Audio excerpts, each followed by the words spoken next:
Good evening, Broncos country. Let's give it a moment for the stream to breathe. Make sure we have everyone included into tonight's conversation. It should be a great conversation. All right, and looks like we are good. Welcoming everyone to another installment of the Orange and Blue View. I am Ron White. On that side of me is my partner in crime. You know him, you love him, as Dylan Vaughn Arks. Dylan, how are you doing today on this nice Saturday, my man? I'm doing fantastic. I got a little nap in before the show. I work pretty early in the morning, so I kind of need that to be a little more lively for you folks. But other than that, yeah, I'm doing great. Yeah, it looks like we're nap twins because I got a little one in myself, which is good, which is rare on the weekend. So um, that's good. And again, great to be with all of you tonight to talk about our favorite team, the Denver Broncos. Before we get into tonight's conversation, though, we want to say hey to some people here in the chat. Let's see who we have coming in. We got Daniel Berry Sports Highlights saying, hey, everyone, happy Saturday. Happy Saturday to you as well, Daniel. And hopefully you are doing well, my man. Let's see who else we have coming in. We got David Youngkin. Evening, everyone. This might not be the most popular answer, but I think every game is a threat to the rookie. Yes.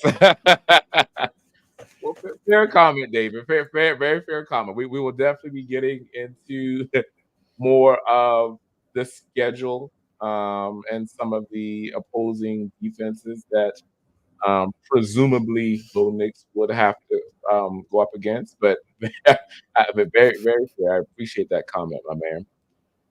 Let's see who else we have coming in. We got DTR coming in. Thank you, DTR. It says, evening, Broncos country, Ron and Dylan. It's time for another great show. Yes, it is. Yes, it is. It's going to be a Tuesday tonight. Thank you. Thank you for coming in.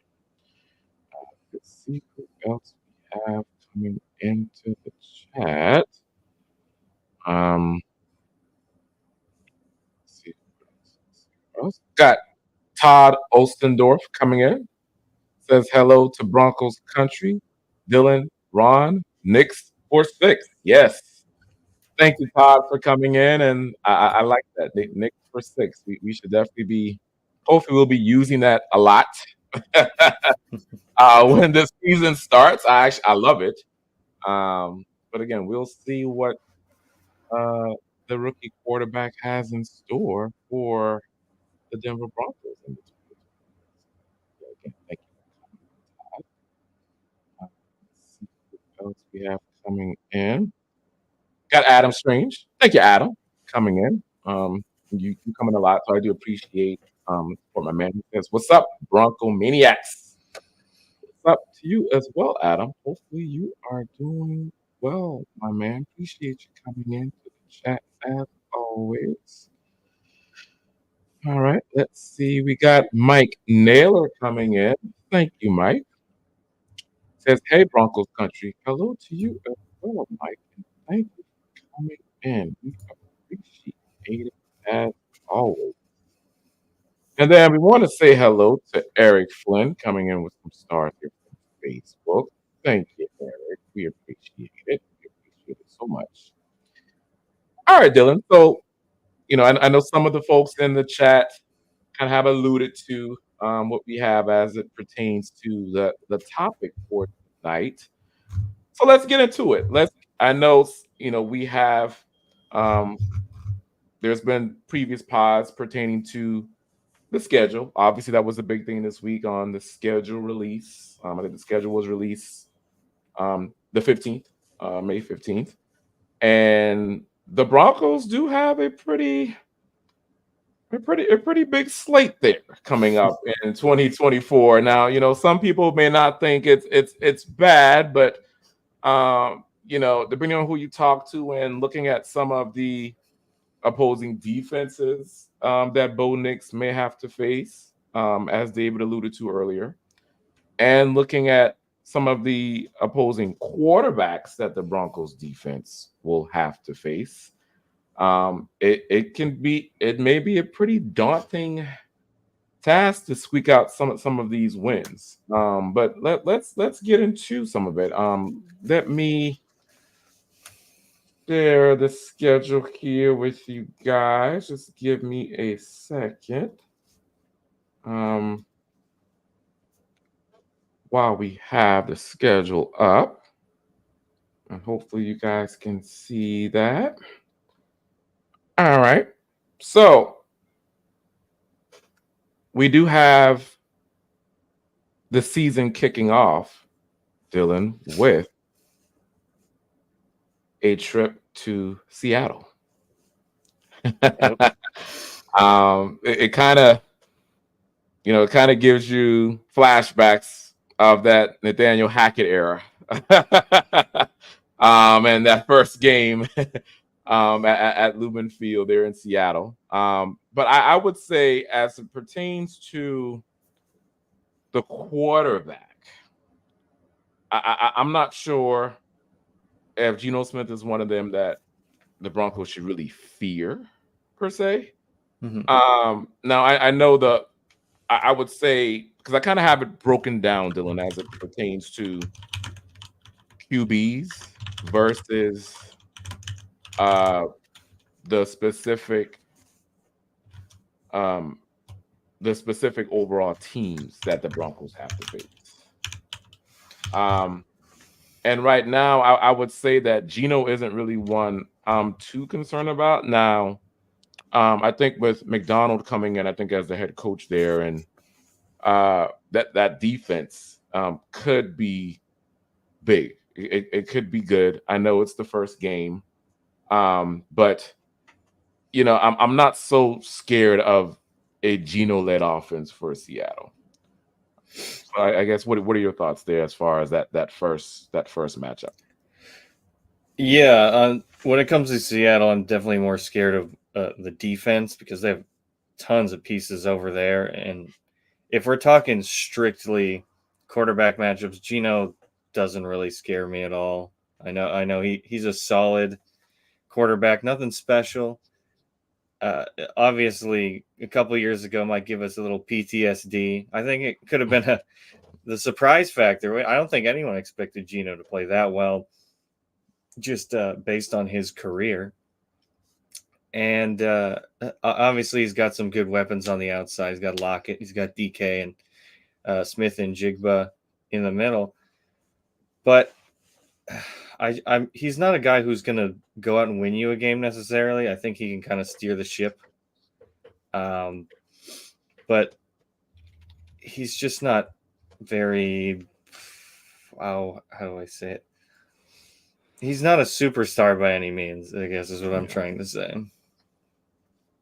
Right. It's not like they're going to win games on Geno's arm. No. So again, that there should be no fear factor when it comes to, hey, last drive, Seattle has the ball. Put all your faith in Geno. He's gonna win you the game with a walk-off touchdown. I don't see that happening. But again, those pieces on defense, they're pretty good. Mm-hmm. And again, as I mentioned earlier, we're presuming that Bo Nix is going to start. Um, that could pose some problems for Bo Nix, especially in that secondary for Seattle. But again, from a Geno perspective, I'm not so concerned at all. Mm-hmm. And then the next matchup will be the Russ back to Denver. Pittsburgh at Empower Field at Mile High. So, I'm just not sure who's going to start. I mean, presumably you can maybe say Russ will start that game. And I think this is another one where I think the only concern there is Russ can still hit those deep balls that maybe can burn the Broncos defense. But as far as, Broncos fans, what we know of Russ, we're not concerned with him beating us in the middle of the field. Or, obviously he's not as mobile as he once was either. So a lot of those traits, that doesn't fear us at all. But those deep shots can definitely be a concern. But I would say overall, Dylan, um, I'm not that concerned with what they Russ return to Denver. Um, I don't know what you think there. And also, just to keep in mind, that's when we will be having the meet and greet as well. So you guys keep that in mind too. Yeah, I better see a lot of you there because it's a fun time, and Yes. it's going to come a lot sooner than you think. So Then you think, oh yes, plan definitely. ahead, folks. Yeah, gosh, I'm not the biggest Russell Wilson fan. I'm sure a lot of you in the chat aren't anymore. I certainly was when the trade happened. I have his jersey hanging up in my closet here, unfortunately. But I agree with you mostly. I don't think he's going to be too much of a threat. I was going to say we need to get some pressure on him, but he kind of creates that himself, rolling out of Yes. the pocket and whatnot. I will say the offensive cast around him, especially the offensive line and run game, does worry me. So I'm not as concerned about Russell beating us as is their dominant line because they put a lot, especially first round draft picks into that offensive line. Hmm. They've really rebuilt it. And between Najee Harris and Jalen Warren and against our suspect run defense for these past couple of years, and I expect it to be more of the same this year. It could be pretty rough, but if they can limit Russ having to make so many plays by utilizing that run game, and he can just make a few magic plays here and there, it could be a pretty scary matchup. I really like George Pickens at wide receiver. That Hmm. guy's a beast. So like you mentioned, those deep shots, he had a couple of those in a single game last year. I can't remember who they were facing, but he had like almost 200 yards on like 3 catches or something. So it could be rough, and obviously the defense is very good. But if we're talking strictly quarterback, Russell Wilson doesn't scare me a whole lot, and maybe that line's just blurred because of his time in Denver. But yeah, I'm not overly concerned about Russell Wilson. Yeah, we got Jerron Washington coming in. I want to grab this. Thank you, Jerron. He says we can't give up big plays on the pass or on the run, and you're exactly correct, Jerron. And that goes into this with those big pass plays that Russ can still hit. Now, the Broncos do have the benefit of having the best corner in the NFL, so that obviously that helps. Mm-hmm. And I think in that matchup, you will see a lot of George Pickens versus Patrick Surtain II. So that, with that, it'll kind of help neutralize the George Pickens. But you're right, Dylan.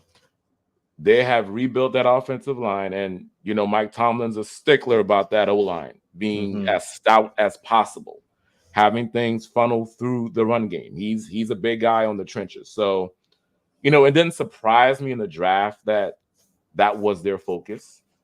And you'll see a lot of handoffs to Najee Harris, the O line opening up those holes for him to run through.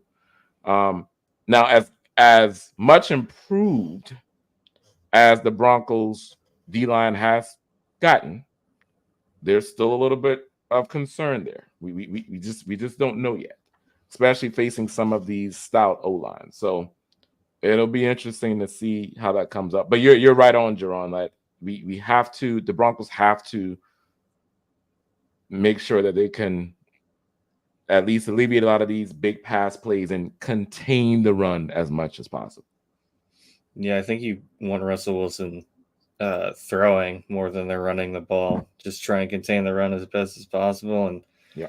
hope Russell makes a mistake, which he is prone to do. Yes. Most definitely. Thank you, Deron, for coming in. Let's see who else we have in the chat. He also mentions, and I just want to grab this because we just talked about the Seattle. In the first game against Seattle, PS2 needs to play great defense, whether he is guarding DK Metcalf or Tyler Lockett. Yeah, yep, this is another great point. And Jaron, I'm not concerned about that because in the first matchup, I mean, PS2 did a number on DK Metcalf. Mhm. So I expect the same in this matchup. I'm just not sure. I think with the Tyler Lockett, depending on who is going to be cornerback two, they'll have a tall task against their number two, and also the Seattle also have Jackson Smith and Jigba. Mhm. So that's another receiver that the Broncos will have to plan for as well. And depending on who's CB3 and maybe also kicking safety over there for help, that might be something that Vance Joseph and things have to plan for. But yeah, I'm not worried about PS2 having a great game defensively, especially against one of the league best in DK Metcalf at all. Yeah, I expect PS2 to play great, and despite what I've seen a lot of people say, he's still an excellent corner. I think the circumstances of the players around him in that secondary and the dreadful pass rush Mm, really hampered him. I mean, you see the top five corners, what did they all have? A great defensive line in front of them. So yes. I think Patrick's played as good as he can. Vance Joseph played a lot of zone, which he's more of a man corner. Um, so I think PS2 shouldn't have too much of a problem locking down either DK or Lockett. Yeah, definitely. Thank you, Deron, for all of your comments. Okay. So let's get back to the schedule here. Next on the schedule, the Denver Broncos make a trip east to Tampa. So they visit Baker Mayfield and company um, at Tampa Bay at Raymond James Stadium. This one, I'm not concerned about Dylan at all. I mean, I know. No. Mm-hmm.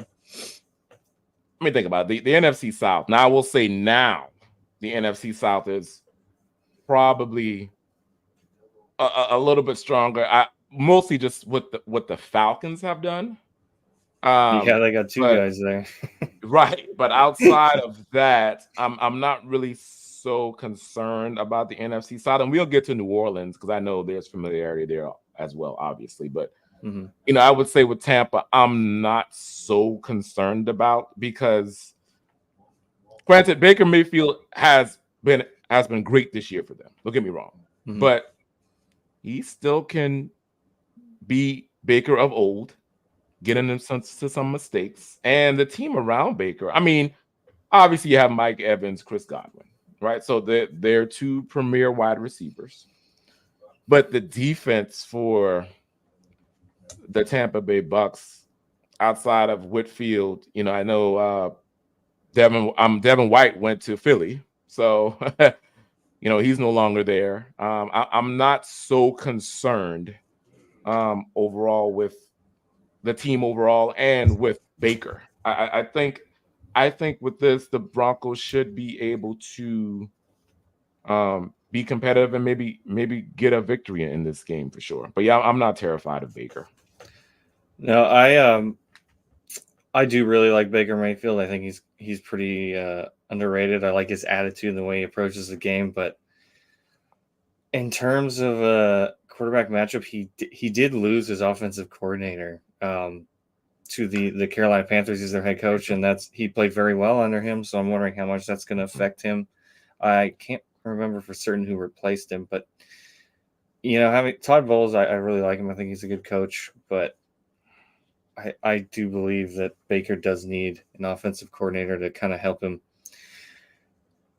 play to his strength and not try and be, Baker of old and try and be a superhero or whatever, just play within his means. So yeah, I'm not too worried about Baker Mayfield. I like his weapon on the outside, like you mentioned. They are Mhm. getting a little older, Yeah. especially Mike Evans. And I do like Mike Evans a lot, but there's gonna be a drop off from him possibly this year. I would say week 3. We'll see. We'll see if it shows up then. But yeah, overall, I don't think Baker's gonna be too terrifying. I don't want to undersell him, but I don't think he's gonna be a huge threat. Yes. I again, I just don't. I'm not terrified. Again, I think he can maybe have some numbers against this Broncos defense, but you're right. I think with Sean Payton, Bo Nix, if they have a good game plan, again, this defense doesn't scare you. So that should be a pretty good win. Let's see who else we have in the chat. Got David McElrath, Papa Bear. Thank you, David, for coming in. As always, we appreciate you, my guy. He says, "Good evening, Broncos country, Ron and Dylan. Hashtag 2024 120 12 and 5. Okay. Hashtag Buckham times 3. Hashtag MHH for life. Hashtag Denver Broncos for life. Hashtag Bo knows. Hashtag Knicks for 6. Hashtag Sean Payton and Bo Nix successful." I love all the hashtags there, David. Just fill up the Thank you, my screen, guy. man. Yeah, just filling up the screen with all this optimism, and I appreciate it, man. It's so good. Yeah, you know, I love it, David. Hopefully we're all wishing for this collaboration of Bo Nix and Sean Payton to be successful. And again, Sean Payton got his guy. Obviously he's raving about him, and let's see what happens. But yeah, I'm all about Bo Nix and the success that can happen thereof. So let's see what happens in the 2024 season. Thank you, my Yeah, man, for coming in. yeah. Thanks for popping in, David. Always good to see you. Yeah. All righty. Let's see who else we have in the chat. I wanted to grab, I think I may have missed. There was a question about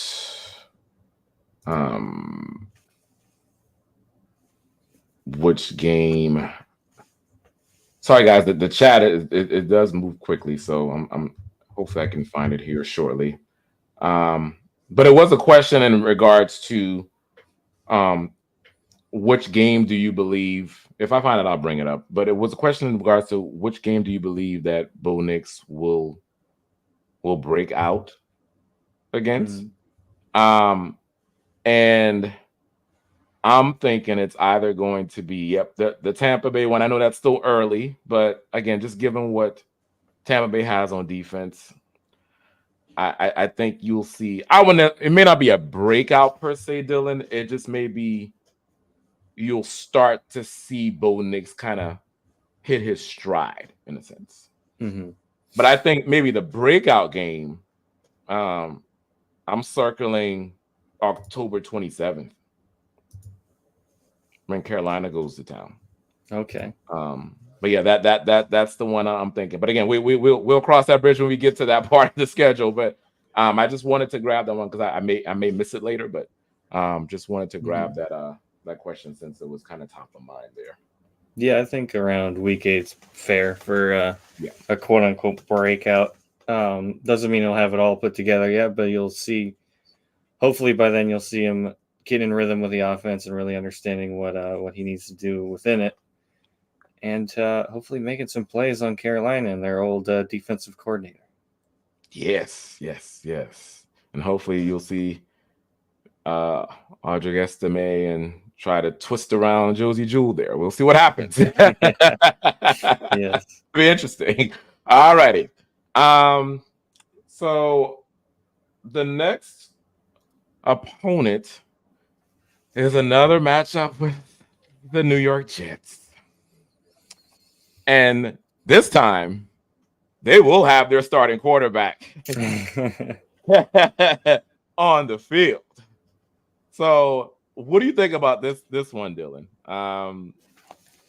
We all know how Aaron Rodgers is, how great he is. This can definitely be the first toughest test for the Denver Broncos. So, what are we thinking? Especially what the Jets have added. I mean, their offensive line has gotten better, and then you have to account for Garrett Wilson. I think Mike Williams is there now as well, if I'm not mistaken. Hmm. So you have some pieces there for Aaron Rodgers to work with. But what say you as far as him being a threat to the Broncos? Well, depending on how Aaron looks off of a torn, it was an Achilles, right?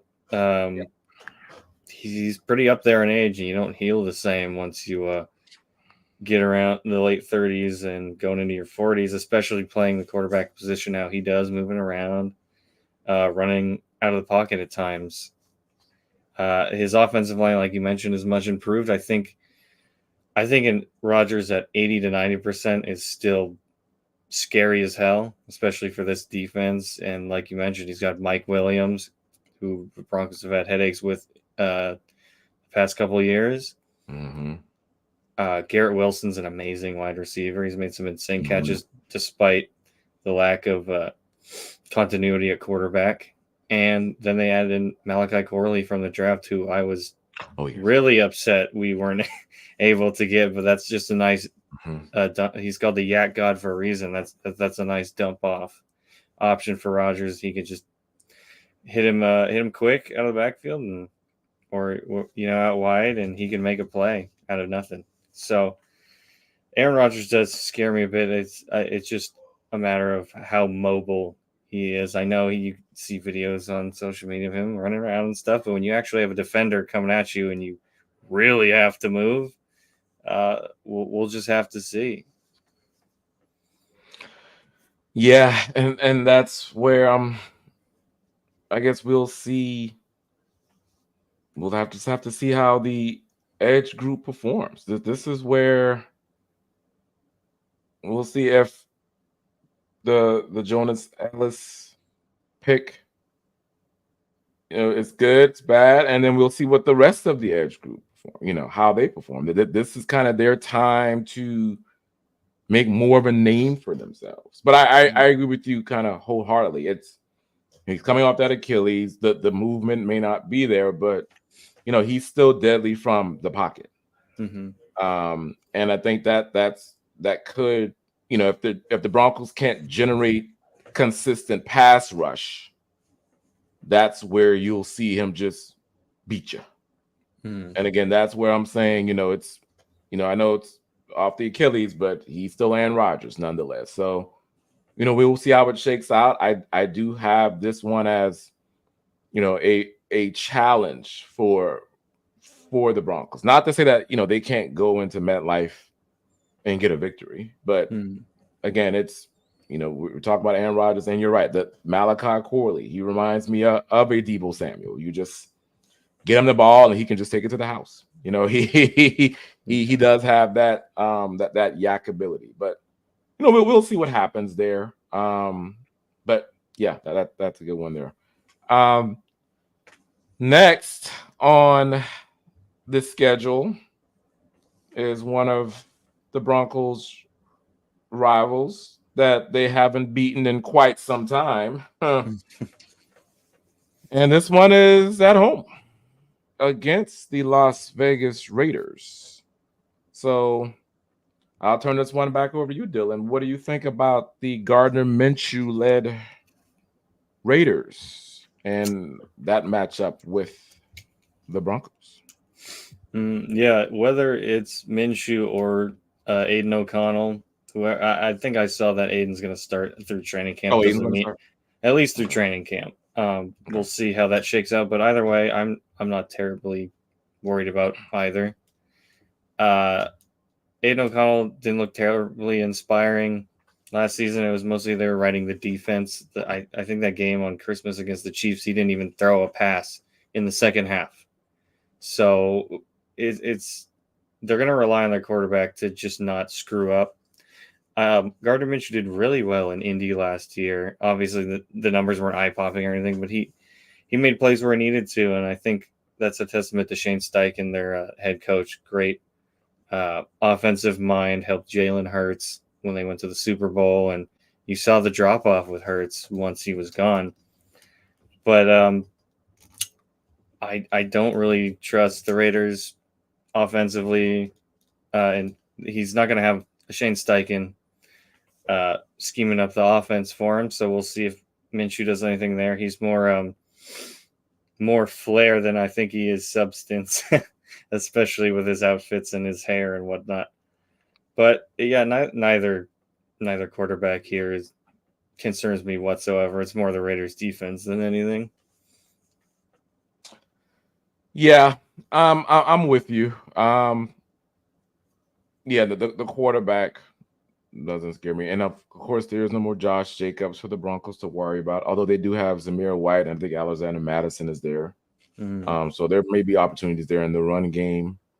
And then we know PS2 will take care of Devontae Adams. So I think offensively, it's nothing scares me. But yeah, defensively for sure. Always you have to worry about Max Crosby. They got Wilkins as well in free agency. So that D line for the Las Vegas Raiders could definitely be a challenge for Denver. But yeah, offensively, I'm not so concerned. Hopefully, with this matchup, the Broncos can find a way to win and snap that horrendous streak. That's just, again, it's one thing to have. Obviously, they broke the streak against the Chiefs last year, but obviously, it's one thing to have it against the Chiefs, but to have it against the Raiders, it's just unacceptable. Like this has to end next year. So hopefully they can take care of business and hopefully even sweep them next year. Hopefully, I will say offensively, the two players that do scare me outside of Devontae Adams is Michael Mayer and Brock Bowers. Yeah, those two tight ends are. I think they'll give us some trouble. Especially like Alex Singleton in coverage. Don't love that so much. I'd rather him be shooting for the run, not covering anyone. And that's just not even for the Raiders. I mean, it's for all tight ends on all these teams. Yeah. Right. The Broncos have yet to get that dynamic linebacker that can just do wonders in coverage. So you have to worry about, the tight ends as a whole with all these teams. But, we'll see how it shakes out. All right. Let's see who else we have in the chat. We got Javon Washington coming back, and thank you, Javon. He says, we cannot get off to a bad start like last season. We have to get off to a fast start. 3 years ago, when Teddy Bridgewater was our QB, we started off 3-0. Well, yes, Javon, I'm with you. It would be nice if the Broncos can get off to a fast start. And I mean, looking at these first three games, they can be 3-0, even with Knicks. Again, I don't see, again, those first three games, they're not that, big of threats, at least in my opinion. Now I know, Seattle, as I mentioned, right, could cause them some problems. I think, Sean Payton wants revenge against Russell Wilson, and I got a feeling he's going to have that team ready to go when we have our meet and greet. I just have this feeling that they're going to go in all business trying to get this win. And then again, as I mentioned with Tampa Bay, I'm not concerned. So yeah, I think it's possible that they can be 3-0. It's just been, what do they do after the cakewalk part of the schedule passes, right? When they get into the meat of the schedule. And I think having them win some of these earlier games, it helps. Where, they could afford to maybe drop, and it won't be, surprising at all if they drop against Baltimore, if they drop against Kansas City. But it would help to have them stack up some of these wins. So again, some of them meet the schedule, they can at least maybe break even or something like that. But yeah, I'm right there with you. They need to at least try to come out all guns blazing with a fast start. Yeah, I think game one is going to be really important, especially obviously we talked about Geno not being a superstar. We're not too terrified of him, but the rest of the team is very good. And Seattle in the opening game, they're going to be loud. I was there 2 years ago when Russell, and obviously Russell Wilson was there, but those fans are loud regardless. So communication on offense is going to be very, very hard, especially for a rookie quarterback. I don't care how smart Bo Nix is, and super processor that he has. It's going to be a rough environment to play in. So I think that's going to be a big test early in those first 3 games. But if they can win there, I think the next 2 games, they'll be tough as well, especially Pittsburgh defensively. But there's no reason they can't start 3-0 if they play well. Maybe you have to play perfect, but I'm a little more pessimistic this year. But hey, anything's possible, man. Yeah, most definitely. Thank you, Jaron, for coming in with that comment. All right, so we're at 36 minutes, so we're going to try to get through the remaining schedule as much as we can here, guys. So next on schedule is a meeting with the Los Angeles Chargers. So the Jim Harbaugh-led Chargers visit Empire Field at Mile High. I would say for this one, Dylan, a lot of people rave about Justin Herbert. Broncos do well against Justin Herbert for the most part. Mm-hmm. But I will say now there's a different identity, or there will be a different identity to this team because, Jim Harbaugh loves to run the football and he loves to use those tight ends. Mm-hmm. So you will see a lot of that being deployed out on the field. And both matchups will be a test on the run defense of the Denver Broncos. Obviously, they got Joe Alt. Lad McConkey is there now. So, they do have some pieces. I like what the Chargers did in the draft. But again, this is going to be a straight test to what this D-line of the Denver Broncos can do. Definitely. I am a fan of Justin Herbert.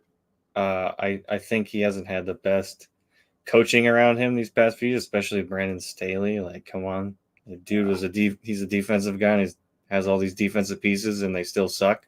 So, I think now that he has Harbaugh, he's got this way with his quarterbacks, man. I don't know what it is, whether it's when he had Kaepernick or even JJ McCarthy in Michigan. He can get the most out of his guys, and I do think Justin Herbert is a very good talent, and I think he could do a lot with him, especially with that cannon of an arm. But like you mentioned, it's going to be a hard-nosed running team first and foremost, and just going to ask Justin to make plays here and there, and I think he's very capable of doing so. It'll be an interesting matchup for sure, and having Harbaugh and Andy Reid in the same division is not cool, man. I don't really like that very much. I don't either. Like, we have to worry about.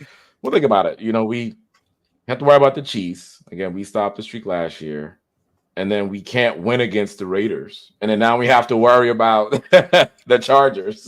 Mm. So it doesn't come easy for Denver. I would say, obviously it's still in a tough division, but we'll see how it shakes out. All right, let's see who we got coming in.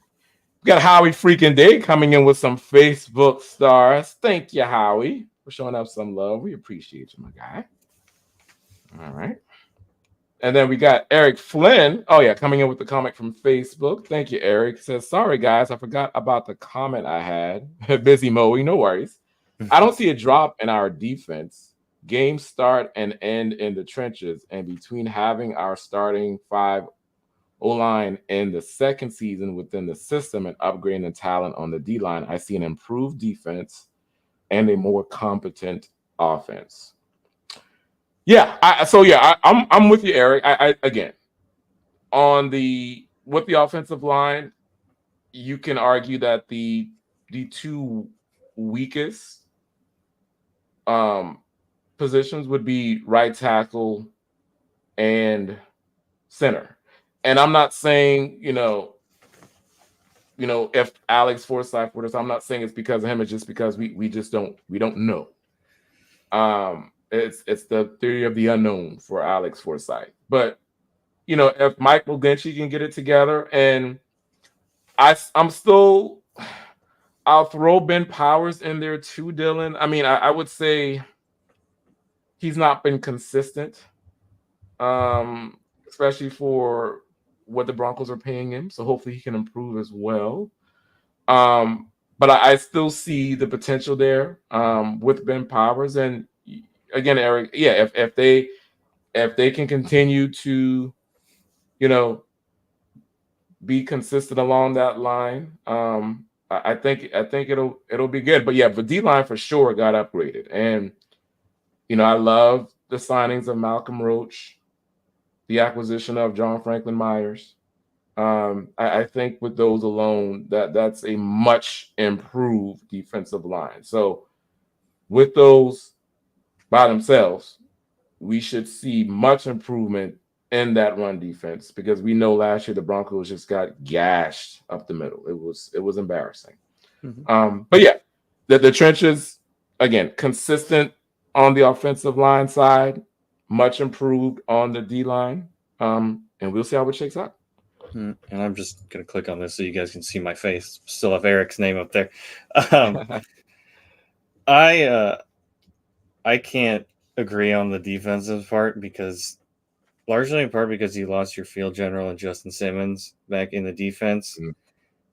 Mm. Uncertainty at cornerback too. The defensive line I do think is upgraded. How much so we'll see. But it's mostly I don't trust Vance Joseph. Yeah. I not a big fan of him. I think I was gonna say the bye week, but it's so late in the season for us. We'll move on from him. Yeah, week Mhm. 14. Jeez.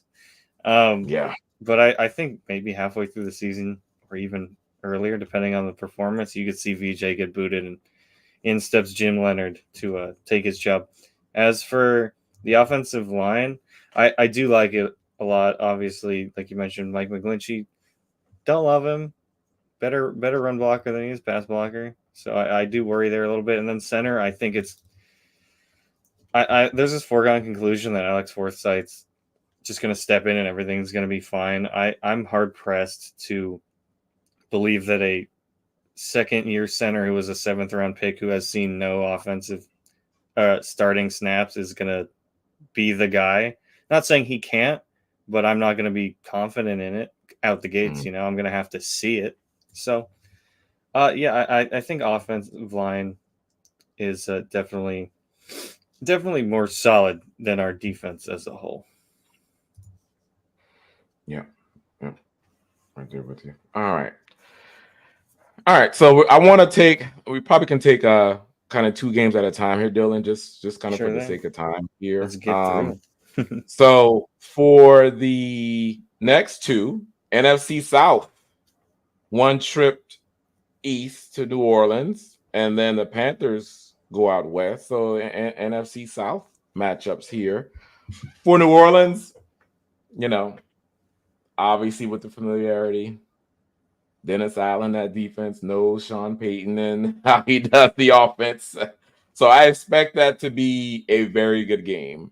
And I like how it's on prime time. The reunion or the matchup again. So, as far as quarterbacks, I mean, I know the Broncos have had, you know, issues with Derek Carr in the past, but I'm just not sure. I guess I'm not so scared of Derek Carr. I think Derek Carr can still probably have his numbers, but I don't think of Derek Carr as being like a big threat for the Broncos. And then for Carolina, I'm not worried at all with anything Carolina has going on with Bryce Young. I know Bryce Young was great at Alabama, and obviously the first year he didn't have the pieces or the coaching to support him.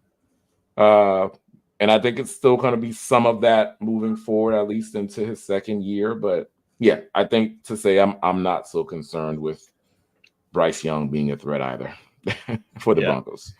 Yeah, like you mentioned, Derek Carr's kind of had the Broncos number quite a bit, but there was a lot of dysfunction last year, especially with his receivers. It doesn't seem like they're on the same page, or maybe there's an age gap there to where they just view things differently, and maybe it's not going to pop. And yeah, I don't see Derek Carr being a huge threat. And as for Bryce Young, he did get Mike Canales as his head coach, so that's going to help a little bit.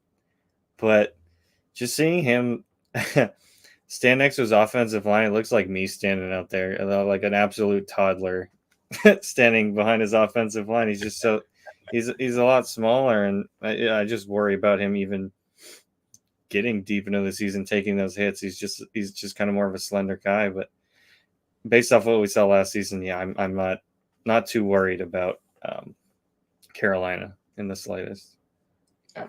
at least offensively. Yeah.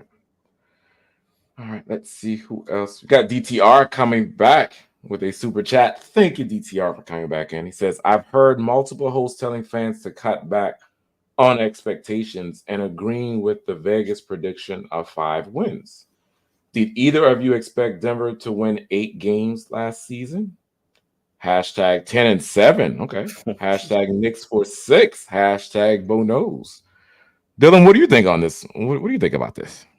I'm sitting in around 6 wins right now, 5 or 6.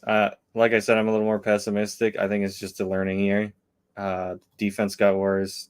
You have a rookie quarterback. You can't expect too much out of him. I don't care how seasoned he was coming out of college.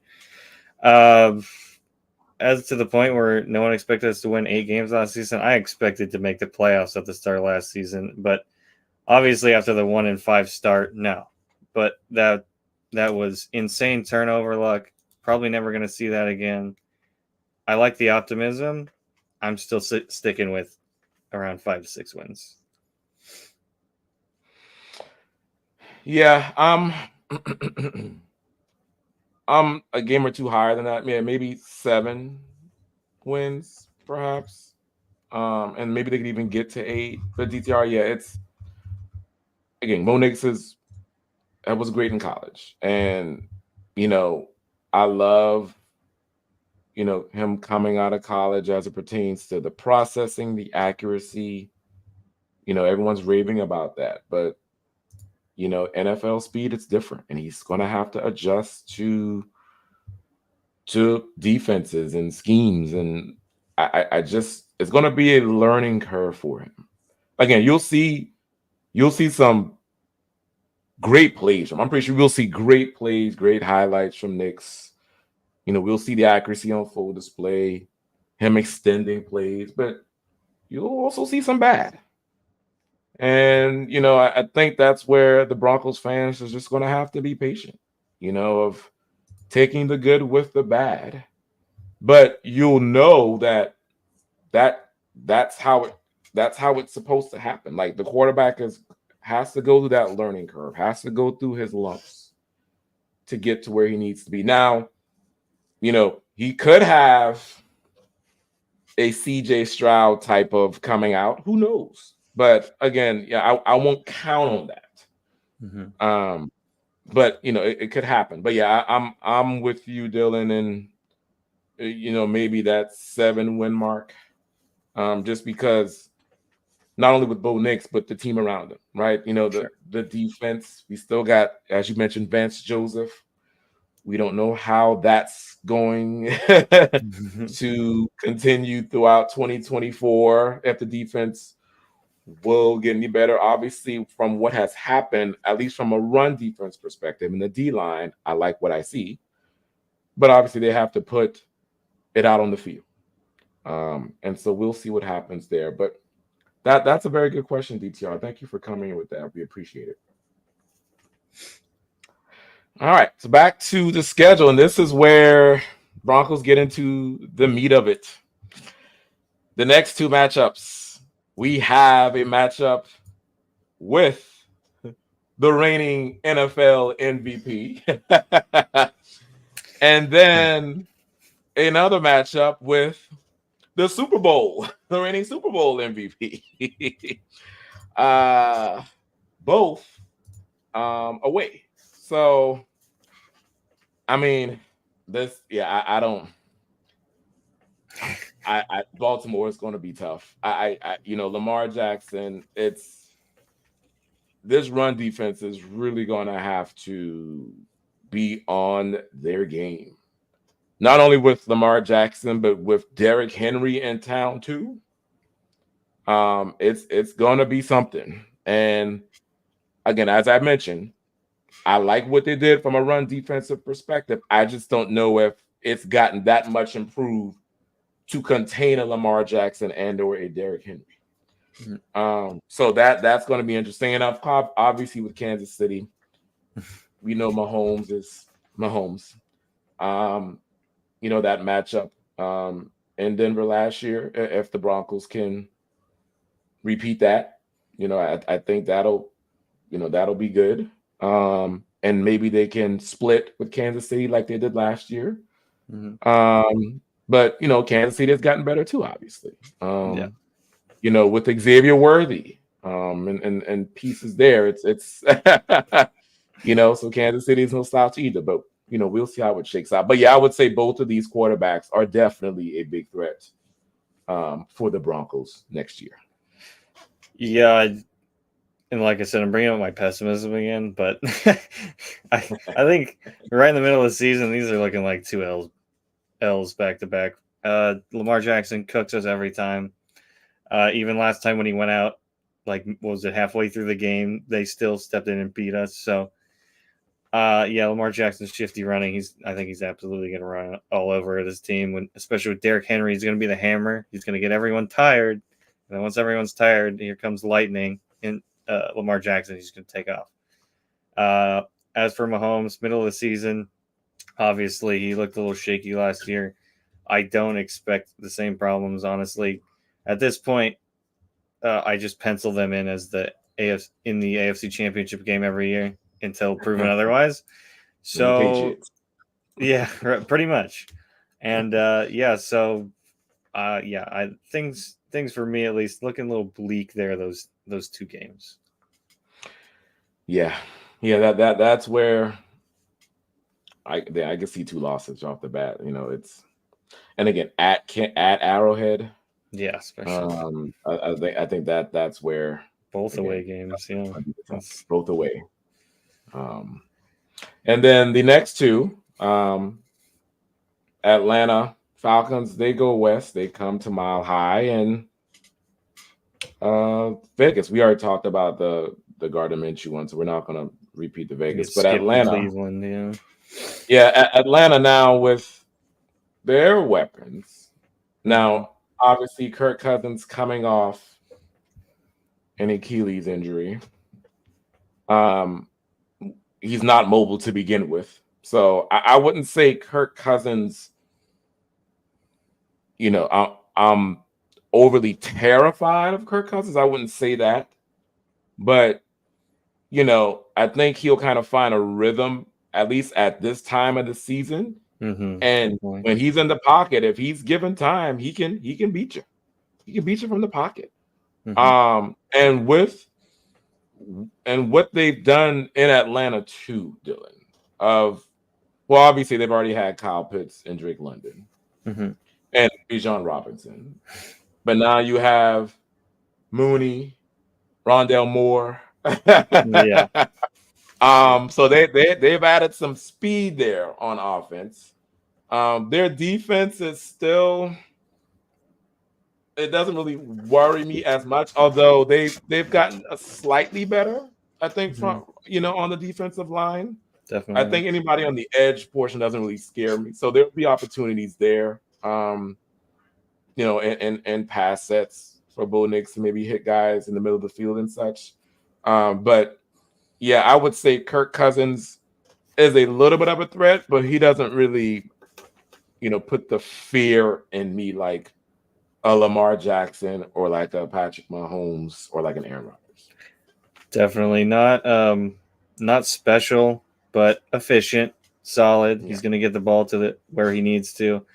It'll be interesting to see how he's looking from that injury. Maybe we could see Michael Penix here. Not wishing injury on him at all, but it's just we'll see. Yeah, I don't think he's very terrifying, especially, I mean, it's not a primetime game, but if it was, I'd especially not be scared.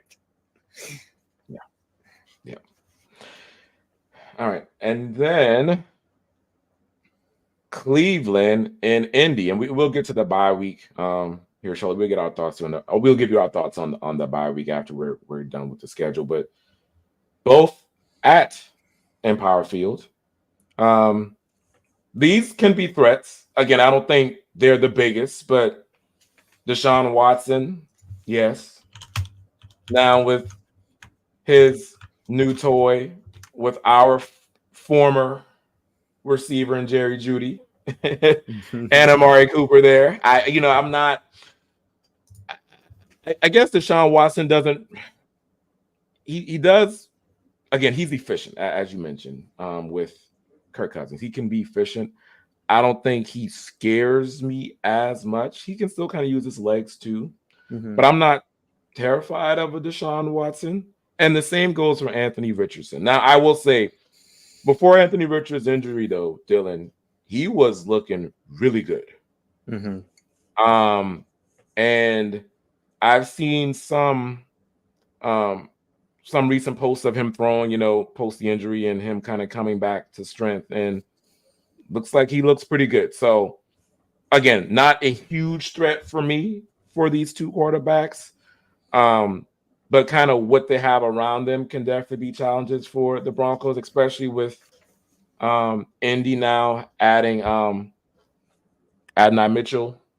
Of course, Mike Pittman Jr. there as well in Indy. So, Indy and Cleveland do have some weapons as far as a supporting cast that can definitely help the quarterback. But yeah, as far as the quarterbacks themselves, I'm not that concerned as for them being like a big threat. Yeah, I'm more scared of Cleveland's defense than anything. Deshaun Watson, while he has all the talent in the world, he hasn't really, obviously, with his off-field stuff, and then he's been injured a lot. He hasn't played much. He can't be consistent. So who knows if he even makes it to week 13. And I feel the same way with Anthony Richardson. I think he has all the potential in the world. I really, really like Anthony Richardson, and I have a friend who's a Colts fan, and he won't stop yapping about him. And I understand it. That guy's a beast. But same thing with him. Is he going to make it to week 15 with his style of play? It's hard to say, but I do. His fit with Shane Steichen and what he's done with quarterbacks, especially who are more mobile, he could be very dangerous there, even just in his second year. So I wouldn't say it'd be a cakewalk by any means. Yeah, definitely not a cakewalk. But again, something where the Denver Broncos definitely have to be on their best game when it comes to planning defensively for sure. And then the last two, well, essentially just one, because we've already talked about Kansas City and the Chargers. Cincinnati, obviously Joe Burrow. Again, now coming off injury, but nothing. I think it's just with the hand. I don't think it's anything, lower body extremities from what I remember. So, as great of a quarterback as we've seen currently, I would put him right there behind, maybe top three, right there with Josh Allen, Lamar Jackson, and Mahomes. And I think this is a threat. This is a threat. What Joe Burrow can do in the pocket, how he steps up, how he could evade pressure. It's that's kind of one of his strengths. And it doesn't help. He has one of the elite receivers in the game in Jamar Chase to help him out. So I would say that's also a pretty good matchup and definitely a threat for Denver. Yeah, I'm a big fan of Joe Burrow. He's just, like you mentioned, efficient. He knows how to maneuver the pocket. He can run when he needs to. And at this late in the season, he's probably playing for playoff seeding too. So there's going to be some extra extra incentive for them to come in and crush Denver, especially like I mentioned. I don't think playoffs are really in our sights this year. That's more of a 2025 sort of deal. So not that the Broncos would lay down and just take an L, but I think the Bengals are going to be more motivated than the Broncos to that point. Yeah, definitely. And I would see for that division, yeah, it'll definitely be probably trying to get the division. It'll be tossed up between Baltimore and Cincinnati. Mm-hmm. And then, I think you will definitely see the Bengals trying their best to lock up that division, especially if it's a race between the two. So yeah. And then the bye. I know some people have their opinions on the bye and how late it is, but I think for me, Dylan, it it depends on. I would say it can be a boon depending on what the record is at the time. Mm-hmm. Let's say for some reason the Broncos have a winning record and are in that wild card position. Again, I'm not saying, I'm just saying what if. Mm-hmm.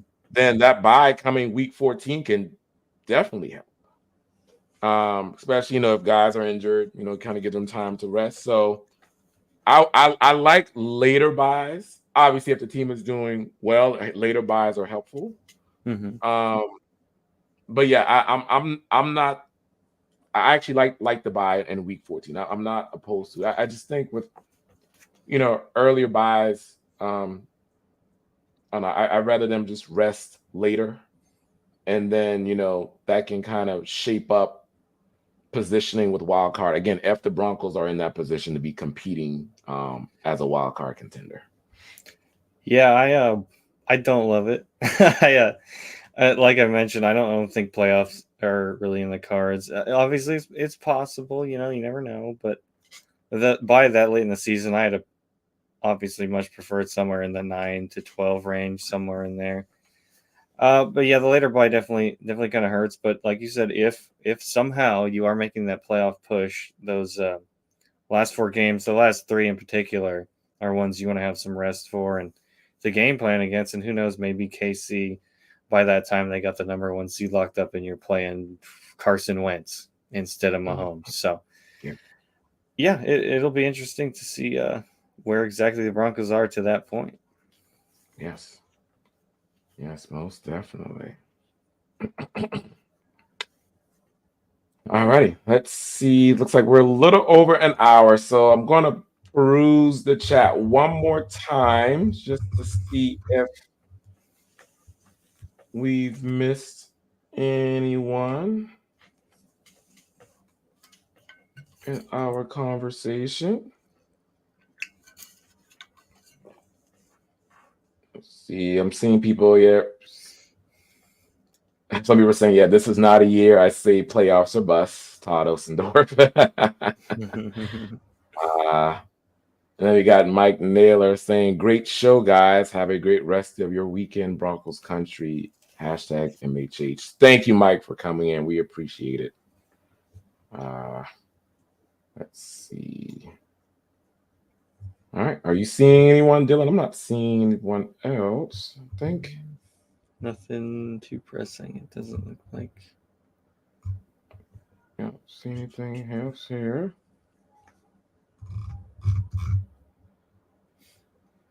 All right, guys. Well, we're going to call it a night. Again, thank you, everyone, for joining the show. We appreciate all of you coming in, as always. And as my partner in crime puts here, make sure you hit that like button, share on all the platforms, and subscribe to the channel if you have not already. Also, make sure you follow us on X. I'm at Ron White NFL, and my partner here is at Dylan Vaughn Arcs MHH. Please Send us your questions, comments, and we will be more than happy to respond. And also, make sure you go to milehighhuddle.com to look at and read all the content that we have. We have everyone, all the staff members going in and uh, providing updates, articles on anything that's happening in Broncos country. And please do not forget meet and greet Sunday, September the 15th. That is week 2 of the regular season, a showdown with your Denver Broncos and the Pittsburgh Steelers. And again, we'll have more to come as it pertains to, where we're meeting, times, things like that. So that will be coming here shortly. Before we go, Dylan, do you have any last words for the community? Yeah, just another great show. Talking to you, Ron. Talking to the chat. Please make sure you guys can make it to the meet and greet. It would mean a lot. It's so much fun. We party it up before the game, food, drinks, what have you. And I also want to thank people who came in and showed some love tonight. We have Eric Flynn, David McGilrath, Howie freaking Day, and DTR. Thank you guys so much for jumping in tonight with us. Yes, we appreciate you guys as always for coming in. And that will do it. So again, thank you everyone. And we will talk to you guys next week. Go Broncos. Go Broncos.